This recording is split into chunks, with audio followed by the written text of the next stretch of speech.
E com relação a armas, então você tem também uma loja de armas. Eu queria entender hoje qual que é a complexidade para um cidadão de bem conseguir a própria arma e o que mudou do governo Bolsonaro para o governo Lula de agora. Tá, mudou bastante coisa. Eu tenho uma loja de arma, vai fazer 8 anos e meio já. Eu trabalhei 15 anos no mercado financeiro antes de ter a loja de arma e abrir minha loja. Eu sempre fui atirador esportivo, sempre gostei de arma, sempre fui colecionador.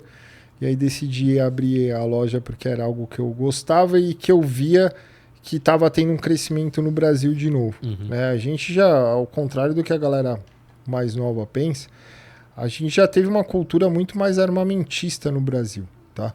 Até 98, por exemplo, o porte de arma ilegal, o porte ilegal, andar com uma arma, desde que ela fosse sua, registrada no seu nome, sem ter a licença do porte, não era crime, era contravenção. Então, assim, o policial parava e ele nem levava para a delegacia, porque contravenção, o cara ia assinar um TC, né?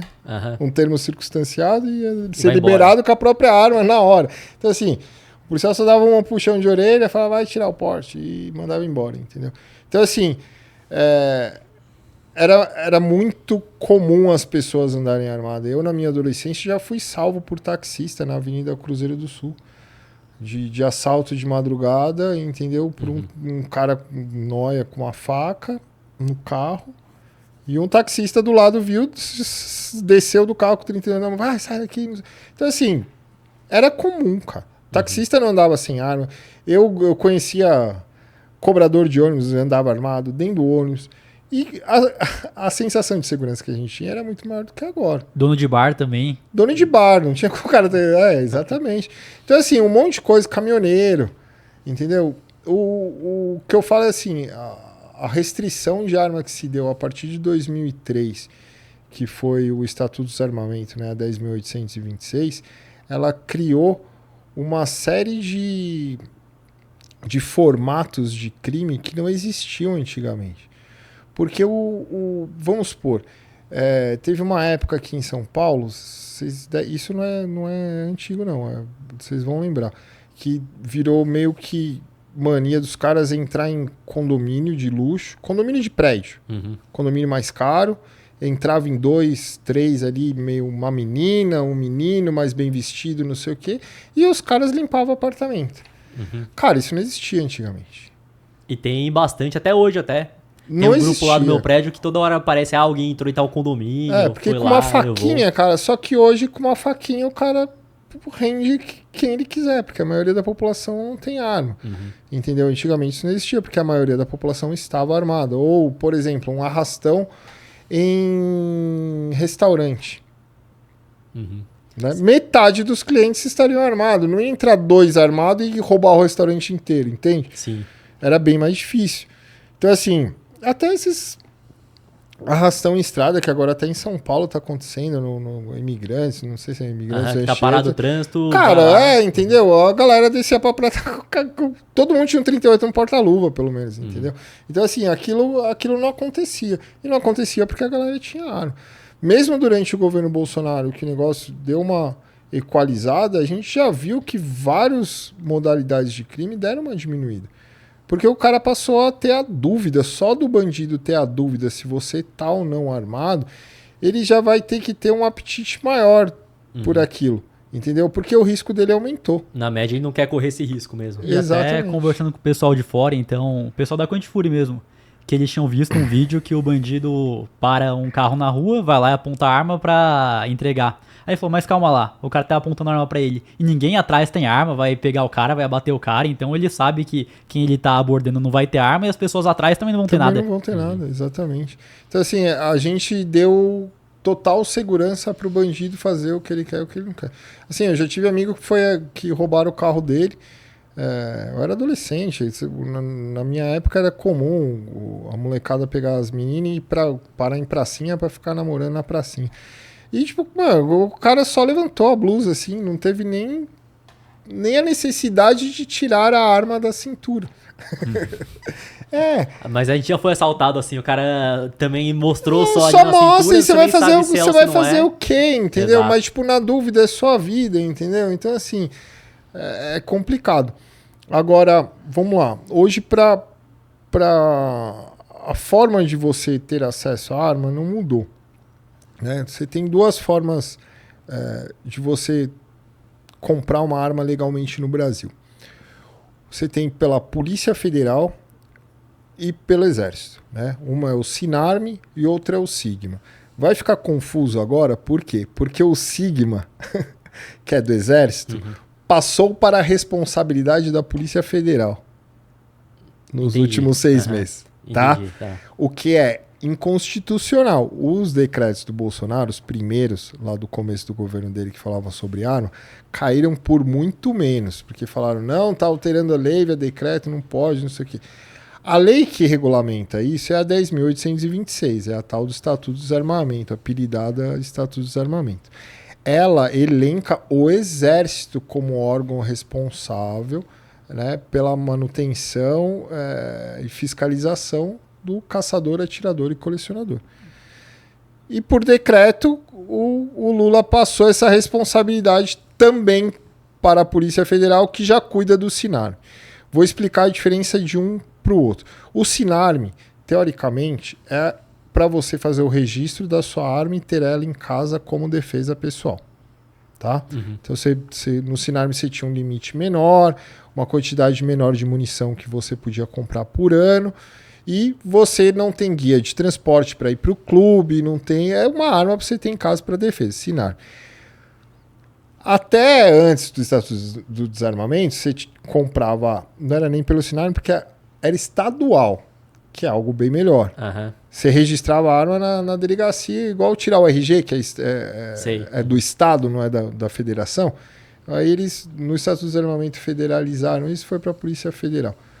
É mais controle centralizado neles, né? Que aí centraliza mais, né? Que quando tá no Estado ali, vai ser muito mais difícil desse controle de total. Mudar, né? De novo, né? E assim, só que num país como o Brasil, é o que eu falo, a gente tinha que ser muito mais parecido com os Estados Unidos nessa questão da liberdade estadual.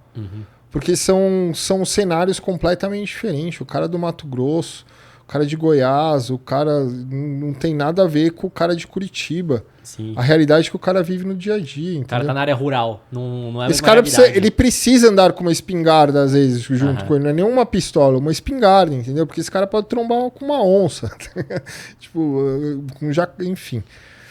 E outra, né? Às vezes o cara tá no meio do Pantanal, um local ermo, e a gente sabe que tem o louco tem em todo lugar, né? Como é que você vai chamar a polícia num lugar desse? Não Exato, chega, quanto tempo né? que a polícia vai demorar pra chegar. Exatamente. Então, assim, cara,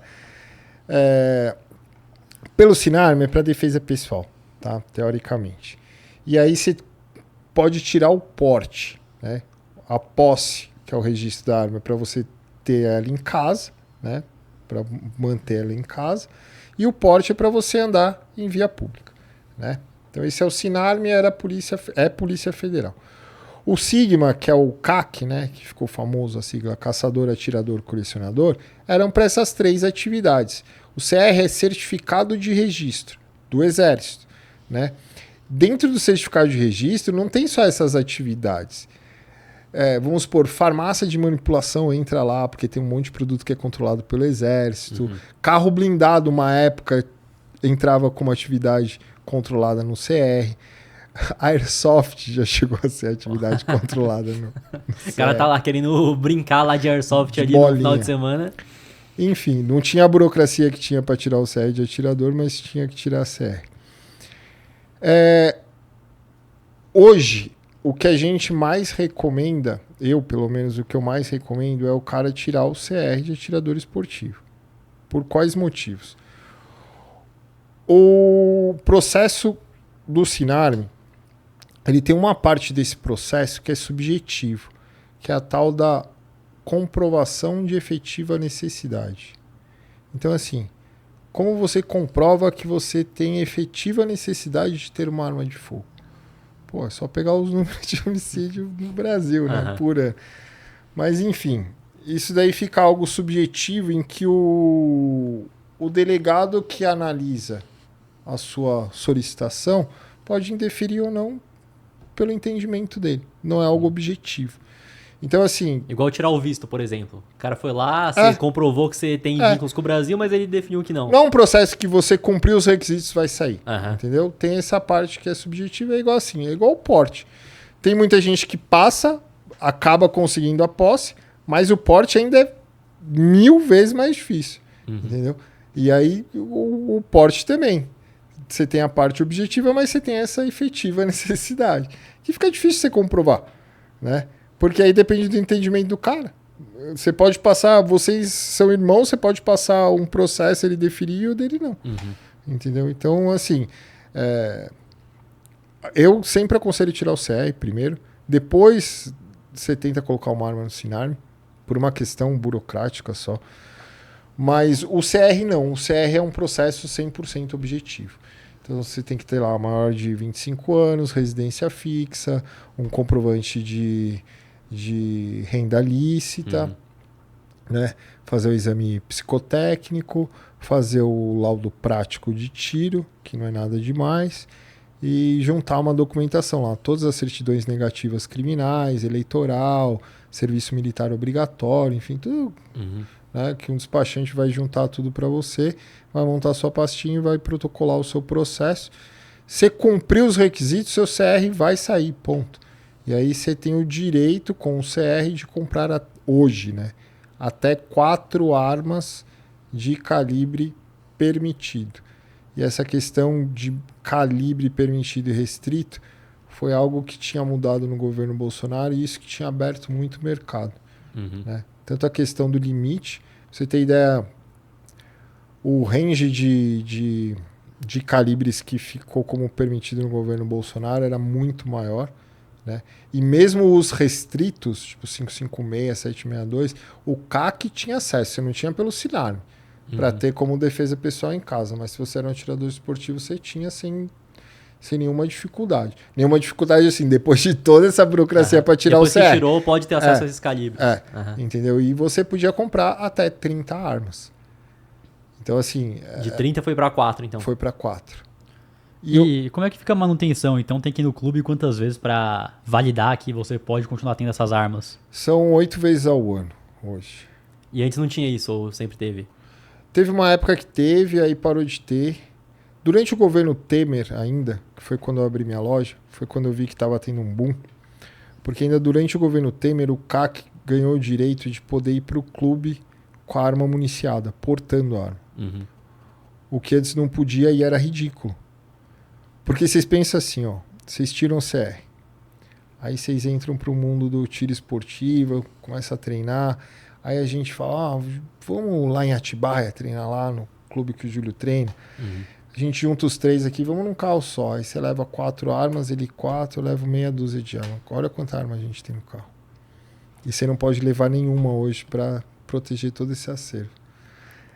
E aí chega o bandido lá, tá um monte de arma e ele tá com a arma dele já... Você vai descer com case, lógico, no clube no interior de Atibaia, não sei o quê, o cara não vai ter acesso à porta do clube, né? Local mais rural. Mas, cara, a maioria dos clubes que as pessoas frequentam em São Paulo são clubes dentro da cidade, clube indoor, que você vai sair, tem que sair da porta do clube e com o seu case até o seu carro. E você não ter uma arma na cintura para se defender é ridículo. Então, assim, isso desmotivou muito a prática do tiro. Porque realmente é algo que se tornou... É até um risco, né? É um alvo nas costas, o cara se tem. tornou um risco. Então, o que o atleta acaba fazendo? O que é horrível. Ele acaba... Atleta não, né? O cara, para manter o CR, o que ele acaba fazendo? Ele acaba indo pro clube treinando com a arma do clube. Só que um bom guitarrista toca na guitarra dele, né? Até o cara que joga sinuca joga com o taco dele, entendeu? Um tenista não joga com a raquete do amigo.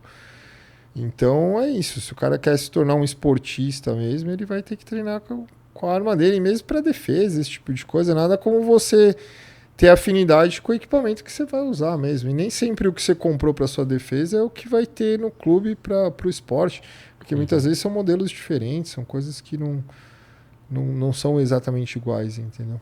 E aí por conta disso diminuiu demais então a demanda até do atirador esportivo, porque ele desanimou. Diminuiu e agora tá voltando, a gente teve um intervalo aí de praticamente 2 anos entre derrubar a legislação anterior, voltar a sair documentação certinho. Então, praticamente há alguns meses só que tá saindo documentação de novo. Agora está tudo debaixo da Polícia Federal, tanto o Sigma como o Sinarme, mas o processo do Sigma, que é o CR, ainda é objetivo, né? Então, agora está um pouco mais ágil aí, está dando para tirar bem tranquilo. Cumprindo esses requisitos, vai sair o CR. E se o cara tem 4 armas, por exemplo, ele pode usar as 4 no clube e já contar de uma vez que ele foi uma vez, ou é cada vez que ele vai ele tem com uma arma diferente?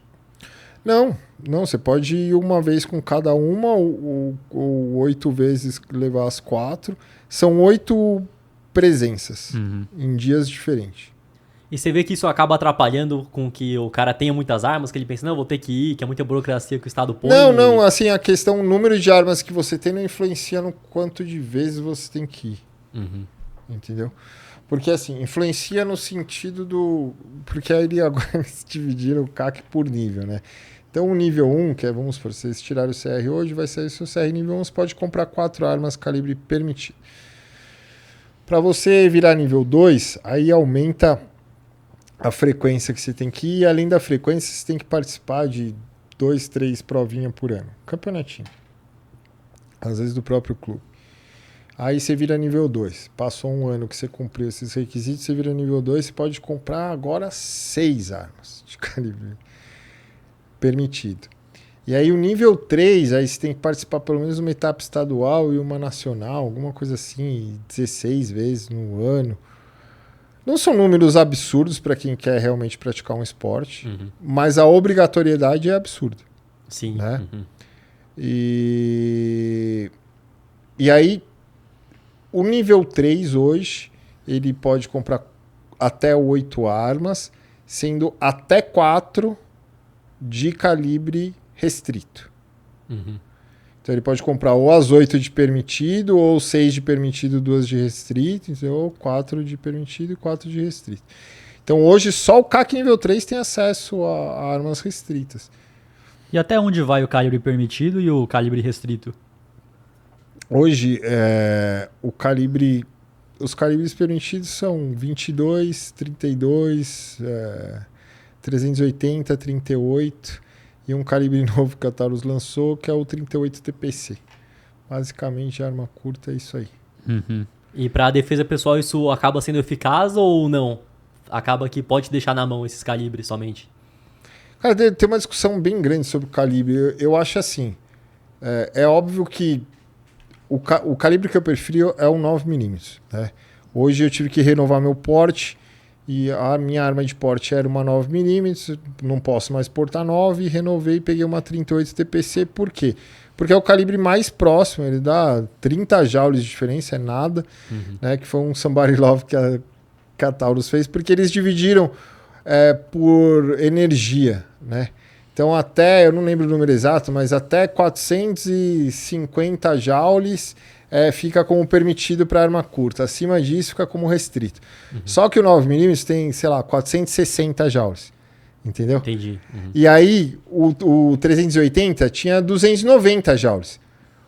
O intervalo entre o 380 e o que ainda era permitido, você ficou com 200 joules quase ali. Aí a Taurus fez o quê? Ela pegou o cartucho, o estojo de 9mm, tirou 1 milímetrozinho assim de altura dele, usou o mesmo projétil de 194 grains do 9mm, colocou um pouquinho menos de pólvora para ele ter um pouquinho menos de energia ali na boca do cano e entrega, sei lá, 430 joules.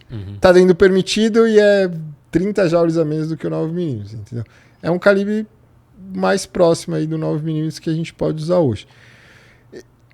Eu acho que calibres mais fracos, sim, você pode ter problemas, mas assim, durante muito tempo nem a polícia, nem o policial andava com 380. Entendeu? De arma pessoal. Eles tinham a 40 de carga, mas muitos preferiam andar até com 380.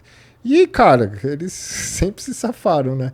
Dos assaltos, é muito mais difícil você ver policial morrer em assalto do que bandido, né?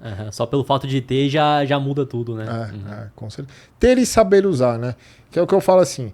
O cara fala, mas tipo, você tem que ir 8 vezes no ano, no clube, Eu falo, cara, eu sou totalmente contra a obrigatoriedade.